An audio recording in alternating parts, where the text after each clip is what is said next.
So ayun na nga, lumabas na yung CCTV footages ng different angles ng camera sa insidente na involve si Aura kung bakit siya ngayon nakakulong at may mga hinaharap na kaso. Wala tayong bias dito, tayo lamang po ay sa katotohanan at kung ano ang makikita klarong-klaro sa CCTV footages.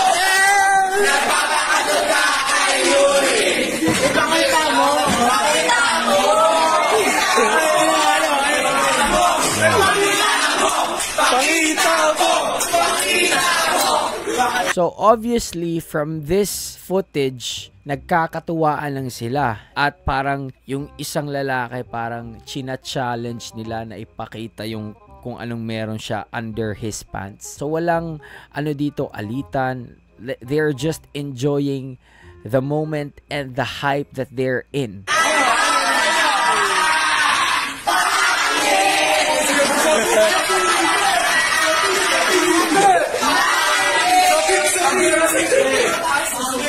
At tapos yung nasa likod na lalaki behind the camera, hindi hagip sa camera, parang sumisigaw siya ng sabik sa alam nyo na, 'di ba?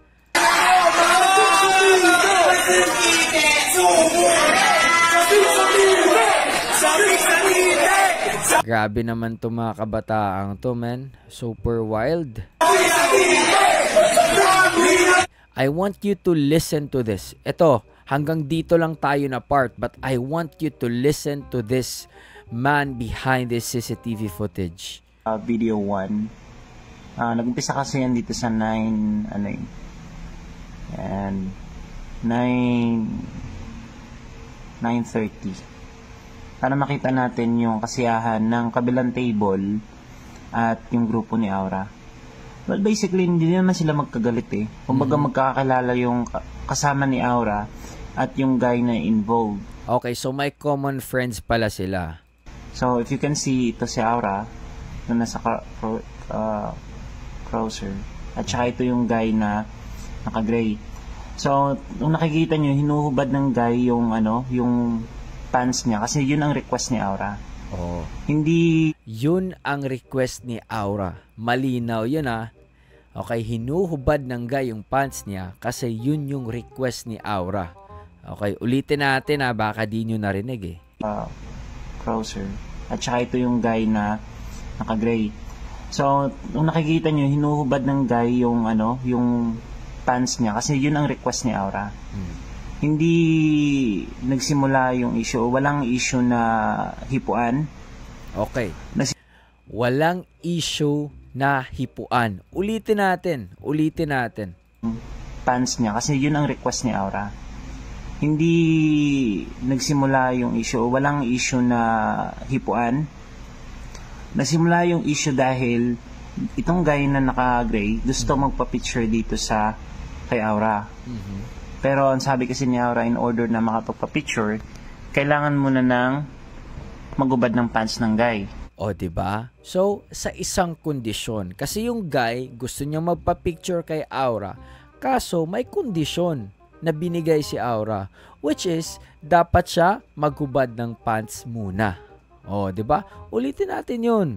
Itong guy na naka-gray, gusto magpa-picture dito sa kay Aura.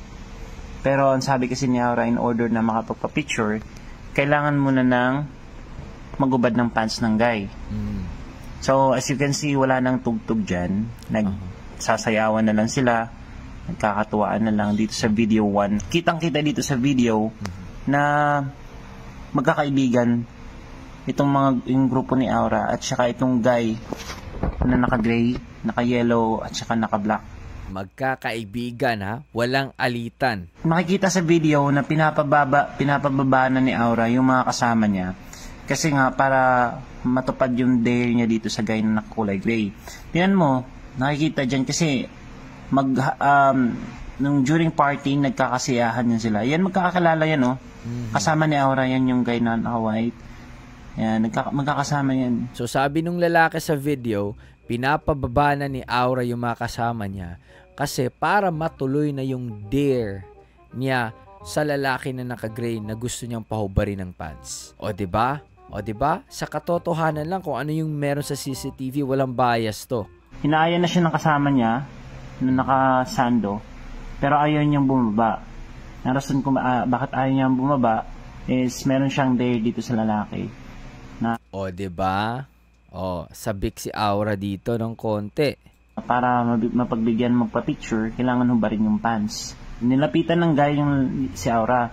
Kaso nga lang, ang sabi ni Aura dito na may ano siya, nababad trip na siya kasi hindi pa naghubad ng pants yung guy. Nababad trip na si Aura kasi hindi pa naghuhubad ng pants yung guy.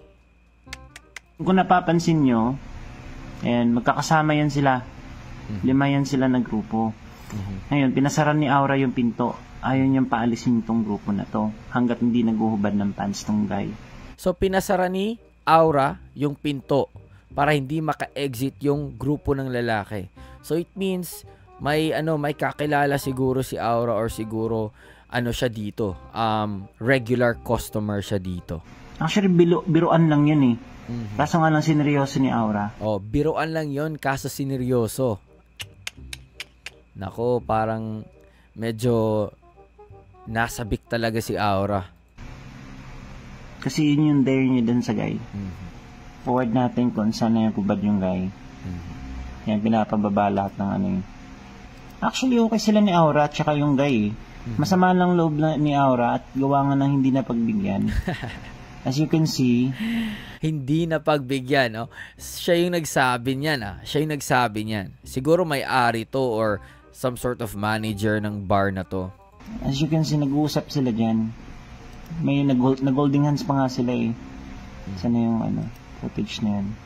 Eh, nakalabas na yung mga kasama niya eh. Gusto niya lang talagang pahubarin yung guy. Kaso ayaw ng guy. Oh, masaya pa sila, nakangiti pa nga si Aura. Ayan o. Yan o, pinasara niya yung pinto. Okay nga sila eh. Nag-aan pa nga sila. Nag-holding hands pa nga sila. Nagkukulitan lang yun sila. So, in short, bet ni Aura yung lalaki. Hindi lang to like simpleng asaran or simpleng dare.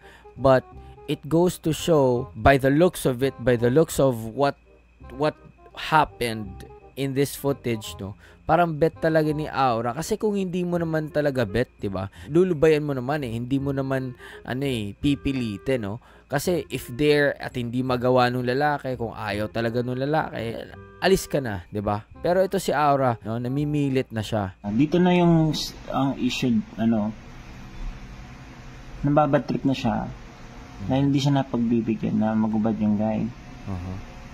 Tapos sinasabi ng mga nasa paligid niya, magubad ka na kasi pre para makauwi na tayo. Yan. Parang lasing na lasing din si Aura, oh. Tingnan nyo. So as you can see dito, hinubad ng guy yung t-shirt niya.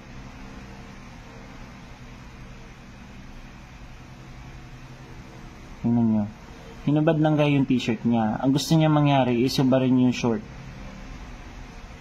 Ako. Kaso nga lang t-shirt lang yung hinubad. Tutulak niya yan. Yan. So, yan. Tingnan nyo. Nakahubad yung guy. Ang gusto kasi ng ni Aura is yung pantalon. Sinita siya ng bouncer namin eh. Dito na magsisimula yung komosyon dito sa loob. Nung papaalis na yung mga lalaki.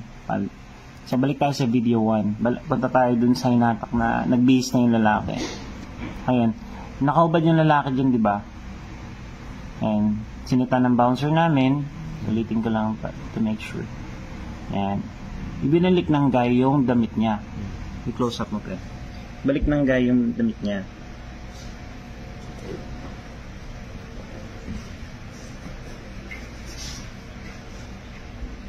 Ayan. Nung pagbalik ng guy ng damit niya, palabas na sana siya. Ang problema, hinahatak siya ni Aura dito. Tingnan mo kung paano siya hinatak ni Aura. Yan o, hinila o. Tingnan mo sino nung una kung paano hinatak ni Aura yung guy. Ayan. Ayan. O, natumba pa sila. Sobrang punit nga yung damit ng guy. Galit na galit si Aura. Hindi niya pinapalabas yung guy hanggat di naguhubad ng short. Ng pantalon. Or pants. Nako. Yan. Ito yung guy. Tingnan nyo yung guy. Ito, yan. Sa habulin pa yan ni Aura para itulak. Yan. Tingnan nyo kung sino yung unang nagalit. Sino unang naging physical. Naging nag-aalboruto na si Aura dyan. Yan. Inawat na siya ng bouncer namin eh.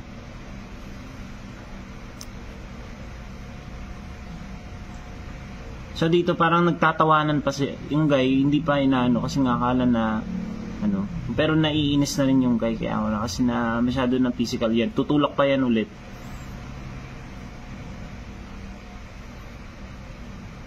Yan.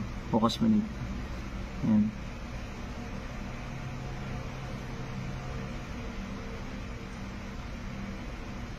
Tutulak pa yan ulit.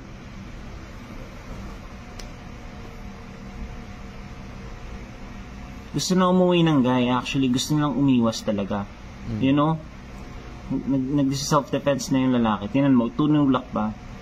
Ngayon, inaawat na siya ng bouncer namin. Pinalabas na yung guy.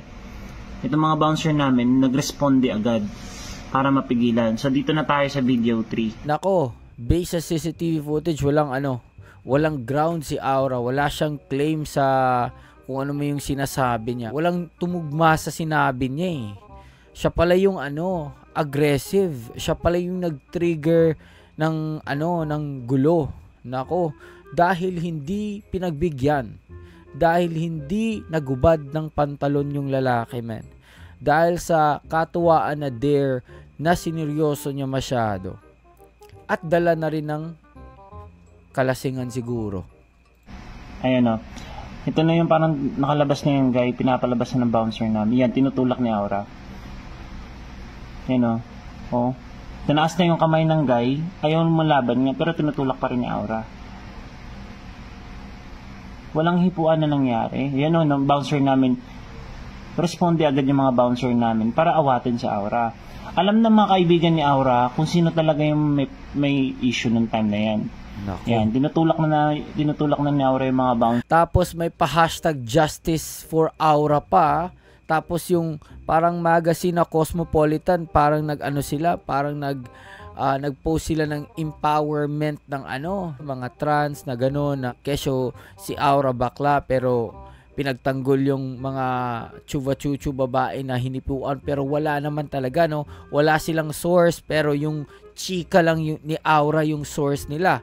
Tapos nag-post sila sa kanilang mga Facebook pages, no? Na hindi naman nila nakikita pa yung CCTV footages at wala naman talagang official statement.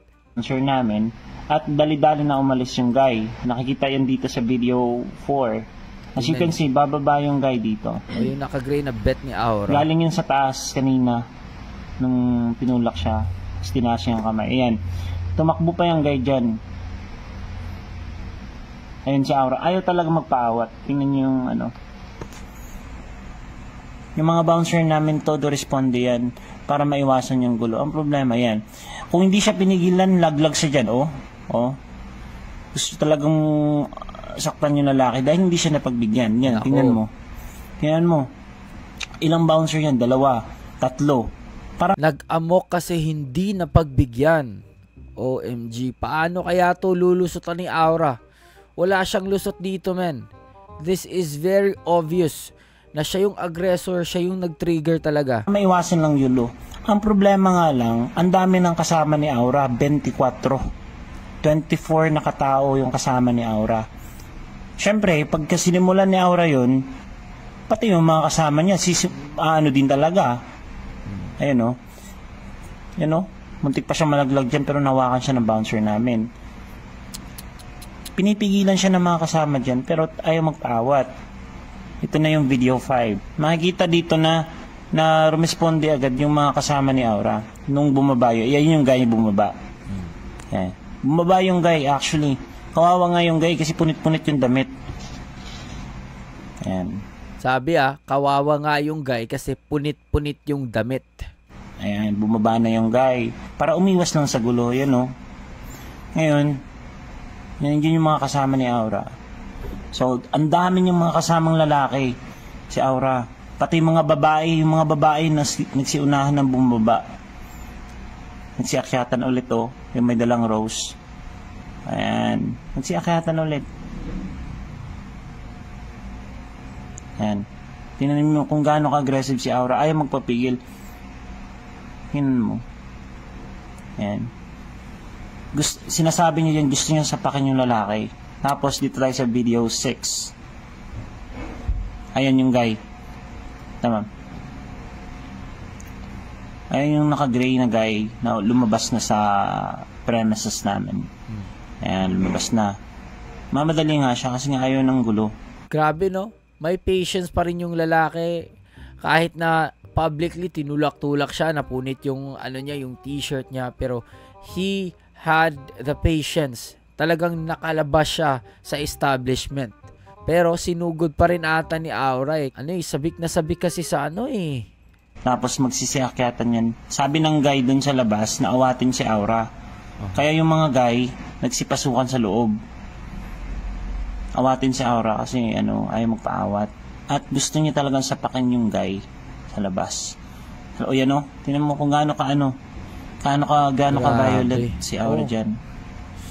Parang nagwa-wild na So, balik tayo dito sa last part. So, actually, hindi makikita yung guy dito. Dito dumaan sa nung malis Ako walang lusot si Aura dito, man. Ayan. Mga 1:45 ata. Ayan si Aura. Grabe. Ayun, di naman pigilan si Aura dyan. Doon na nagsimula yung gulo. Ngayon, yung guy gusto niyang sugurin. At yung mga kasama ni Aura, wala na kaming footage dyan na further doon sa unahan. Pero gusto ni Aura sapakin yung guy. Then dumating sa punto na nakisali na rin yung mga kasama ni Aura.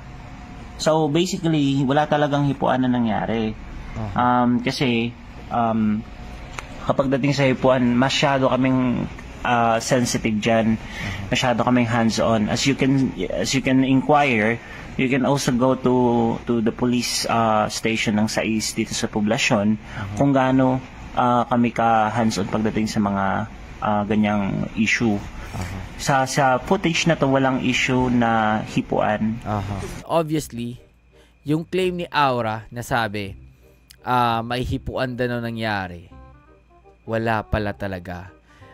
Ang daming angles nun, man. 6 angles yun lahat sa camera nila. Pero yun nga, walang hipuan na nangyari. Prior to the incident, prior to yung gulo talaga, nakikipag-asaran lang sila, may dare, ganun, nagkakatuwaan, tapos palabas na, pa-exit na sana, pauwi na sana. Kaso si Aura, sabik na sabik sa dare, na sineryoso niya masyado kasi gusto niyang paubarin ng pantalon. Yun lang yung punot dulo ng lahat. Walang hipuan, kundi ang pagkasabik niya sa kung anumang meron yung lalaki under his pants. So, ewan ko lang kung ano yung gagawin sa korte nito, man. Paano masisettle to ni Aura kasi nag-claim sila na merong hipuan pero wala. Kaya pala siguro yung abogado ni Aura kanina dumalaw ata sa precinct kung saan siya nakadetain. Abogado niya, yung papa niya, hindi sila nagsalita sa media because siguro nakita nila yung CCTV footages and then lahat sila siguro nagulat sa asal at sa nagawa ni Aura na hindi ka nais-nais. Ang hindi kasi maganda doon, nag-claim sila agad ng alam nilang may CCTV, na pwedeng maribat ng CCTV footages. At eto na nga, yung claim nila ay wala sa CCTV footages. So, yun lang yun. At least, malinaw. So, abangan natin yung susunod na mga kabanata.